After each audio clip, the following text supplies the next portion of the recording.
네, 하루간 경제 뉴스를 종합하는 시간 경제온입니다.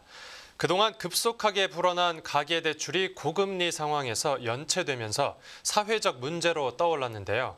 이제는 가계뿐만 아니라 기업들까지 대출 이자를 못 내고 파산해버리는 곳이 늘어나고 있다고 합니다.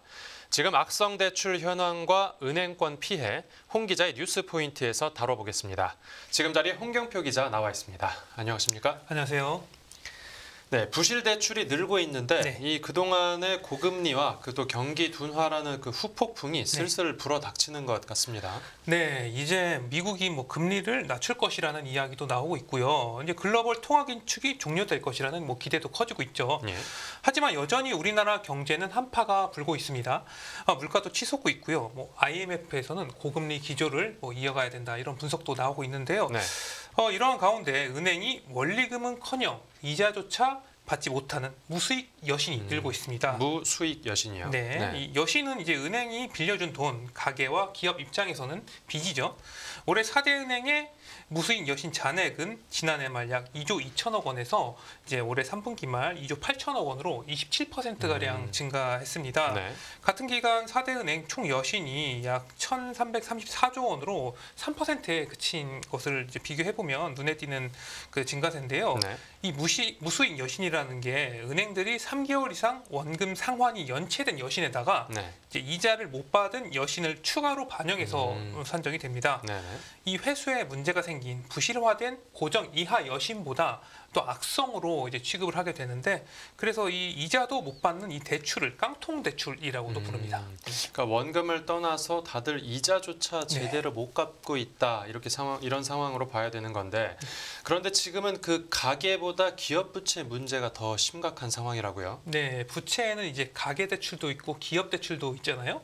그런데 지금 못 갚는 기업 부채가 더 크게 늘어나고 있는 것으로 집계가 되고 있어요. 규모 자체도 더 크고요. 4대 은행의 이제 기업 대출 부분 무수익 여신은 지난해 말 1조 5천억 원에서 이제 올해 3분기 말 1조 9천억 원으로 한 30%가량 증가를 했습니다. 일부 은행은 50% 가까이 늘었어요. 반면 가계대출 부문 무수익 여신이 9,200억 원 가량으로 이제 23% 늘어난 것보다 더 가파른 증가세였죠. 아, 그러네요. 이는 이게 윤석열 대통령이 이달에 기업 대출에 비해서 이제 가계대출이나 소상공인 대출이 더 부도율이 적고 대출 채권이 안정적이다, 이렇게 언급한 거와 좀 부합하는 결과입니다. 그렇게 숫자로 확인을 하니까 기업들이 상당히 곤란한 상황이라는 게 더 확 와닿는데, 이 빚을 못 갚아서 아예 파산해버리는 기업도 빠르게 늘고 있다고요? 맞습니다. 그 벼랑 끝에 내몰린 기업들, 깡통 대출뿐만 아니라 다른 수치만 봐도 알 수가 있는데요. 이제 전국의 법인 파산 사건은 올해 3분기 1,213건에 달해서 작년 같은 기간보다 64% 급증을 했습니다. 개인 파산 접수가 지난해와 거의 비슷한 수준과 상당히 차이가 있는 거죠. 또 어음부도도 급증을 하고 있어요.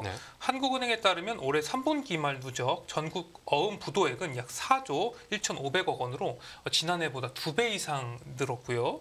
이제 올해 3분기까지 월 평균 전국 어음 부도율도 지난해 0.08%에서 올해 0.25%로 뛰었습니다. 3배 정도 뛰었네요. 맞습니다. 이제 국제금융협회는 최근 보고서에서 우리나라 기업들의 부도가 이제 올해부터 지난달까지 지난해보다 40% 급증해서 주요 17개국 중 2위를 차지했다고 밝혔습니다. 기업들이 이렇게 어려운 상황이라고 하면 막상 그 기업들의 돈을 빌려주는 은행들도 지금 발등에 불이 떨어진 상황이라고 봐야 되지 않겠습니까? 네, 맞습니다. 은행들은 못 받을 것 같은 돈이 이제 급증하니까 자산 건전성에 빨간불이 들어왔거든요. 이 때문에 대손 충당금을 쌓으면서 부실에 대비하는 모습입니다. 이 대손 충당금이라는 게 돈을 못 받을 것을 미리 예상을 하고 이제 손실을 미리 손익에 인식하고 반영하는 것을 의미를 하는데요. 이를 선제적으로 많이 잡는다는 것은 은행이 상당히 상황을 보수적으로 바라보고 있다, 이렇게 볼 수 있겠습니다. 5대 금융지주가 올해 3분기까지 적립한 충당금 규모가 지금 약 6조 8천억 원 규모인데, 이제 금융지주별로 지금 1조 원을 넘는 자금을 충당금으로 쌓은 셈이에요. 이 작년 같은 기간과 비교해 보면 2배 이상 이게 뛰었고요. 은행들의 이제 앞으로 이 충당금 확대 기조는 늘어날 것으로 전망이 되고 있습니다. 은행들은 지금 부동산 PF와 기업 대출 이제 우려가 커지면서 잠재 부실에 대한 집중적인 모니터링에 나설 계획입니다. 네, 알겠습니다. 앞으로 상황이 어떻게 흘러갈지 잘 지켜봐야 되겠습니다. 다음 뉴스 보겠습니다. 네, 5분기 만에 오르막 오른 상장사 영업이익. 이 앞에서 이자를 못 갚거나 아예 파산해버리는 기업들의 네. 수가 늘어나고 있다는 소식 들었는데 네. 그러니까 반대로 대기업들의 이익은 늘어나고 있다고요? 네, 기업들 사이에서도 지금 양극화가 진행되는 모습인데요. 글로벌 경기 불확실성이 여전한 가운데서 이제 코스피 상장사들의 실적은 올해 3분기 반등하는 모습을 나타냈습니다. 네. 올해 3분기 코스피에 상장된 기업의 영업이익은 54조 3천억 원으로 지난해 같은 기간보다 0.2% 늘었습니다. 네. 이 지금 상장사 영업이익이 지난해 2분기부터 감소세로 돌아선 다음에 내리막을 탔지만요. 이제 5분기만인 올해 3분기 이제 방향을 틀어서 우상향하고 있는 모습입니다. 예. 그 2분기와 비교해서는 3분기 영업이익 증가폭이 31%에 달하고요. 네. 이 코스닥도 아니고 지금 코스피에 상장된 기업은 이제 일종의 대기업이나 중견기업이다 이렇게 볼 수가 있는데 네. 이들 기업들은 뭐 상황이 조금 낫다 이렇게 볼 수가 있겠습니다. 그리고 코스피 200 종목에 한정돼 보더라도 3분기 영업이익은 46조 2천억 원으로 시장 전망치를 상회를 했고요. 네. 그 대기업들 실적 이 업종별로도 네. 나눠서 설명 부탁드립니다. 네, 반도체를 제외한 코스피 상장사의 영업이익은 한 33% 증가를 했어요. 특히 이제 정제 마진 효과를 톡톡히 누린 이제 정유회사의 이익이 약간 좀 돋보였는데요. 네. 대표 기업인 정유업종 상장사 S-OIL의 영업이익은 전분기 대비 무려 2,200% 와, 급증을 했습니다. 23배 정도 된 거네요. 맞습니다. LG화학의 영업이익도 40% 늘었습니다. 대한항공은 13.8%, 한국가스공사도 이제 12.4% 영업이익이 늘었고요. 네. 이 적자의 늪에서 허덕이던 이제 한국전력도 지금 전기료 인상 효과로 10분기 만에 흑자를 냈어요. 그리고 삼성전자는 올해 3분기까지 반도체 부문의 누적 적자가 12조 6천억 원에 달했는데 네. 적자 폭 자체는 줄었습니다. 이 이제 4분기가 남았는데 올해 이 경기 회복으로 대기업들의 이익 증가 기조가 이어질 가능성이 높다는 게 증권가의 이제 평가고요. 네. 이는 정부가 제시한 상저하고 약간 전망과도 좀 일치하는 부분입니다. 우리나라 경제에서 가장 큰 부분을 차지하는 반도체 같은 경우도 이제 재고가 줄고 침체에서 살아나는 흐름이라는 분석도 나오고 있죠. 네. 네, 이 때문에 정부에서 제시한 올해 성장률 1.4%를 웃돌 수 있다 이런 평가도 나오는 상황입니다. 네, 알겠습니다. 상장사 영업이익 이야기 들었고 다음 뉴스 보겠습니다. 네, 천억 파생 손실 우리은행 임원 중징계. 이 우리은행이 얼마 전에 대규모 파생 손실을 낸 것으로 전해졌는데 네. 이 직원들에 대한 징계 결과가 나왔나 봅니다. 네, 맞습니다. 뭐 뉴스 포인트나 취재할 시간에 이제 연속적으로 이제 보도를 해드렸죠, 이번 사건.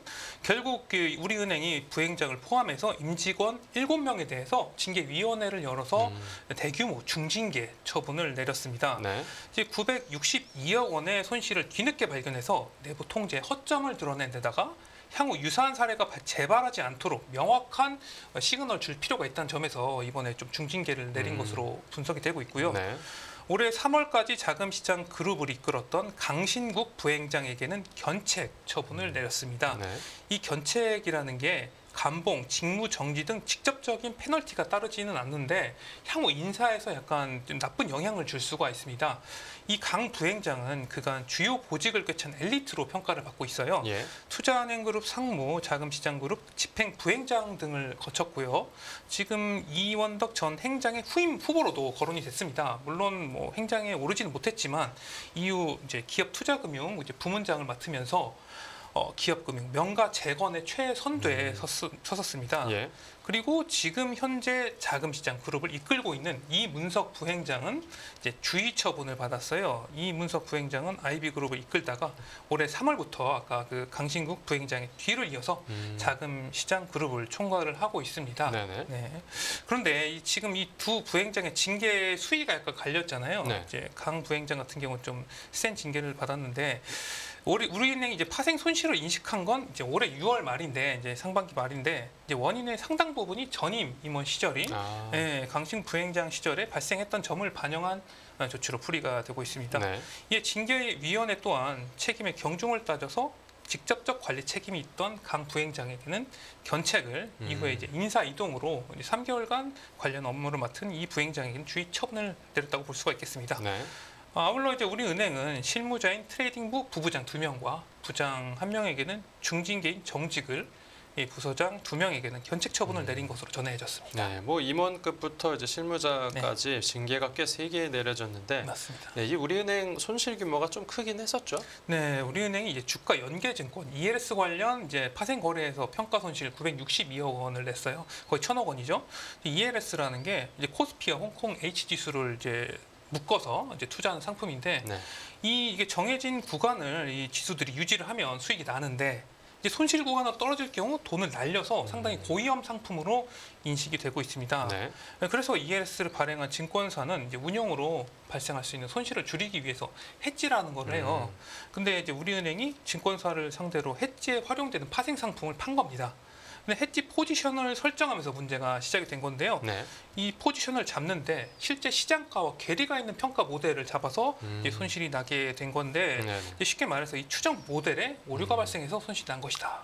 네, 이렇게 볼 수가 있겠습니다. 네, 그래서 손실을 막기 위해서 하는 행위를 또 잘못했기 때문에 맞습니다. 손실이 난 경우네요. 네. 그래도 지금이라도 손실을 발견한 게 네. 다행이라고 봐야 되는 겁니까? 네, 우리은행이 올해 6월 자체적으로 리스크 관리 실태 점검을 실시를 했어요. 그러다 보니까 이제 그 기존 모델에서 활용하는 평가값하고 시장가의 괴리가 있다는 걸 발견을 하게 된 거죠. 네. 그래서 이걸 제대로 이제 회계 추정 방식을 수정하는 과정에서 결국 1,000억 원에 달하는 대규모 손실을 인식을 했습니다. 네. 우리은행은 이를 이제 금융감독원에 보고를 했고요. 금감원도 이를 인지를 하기는 했습니다.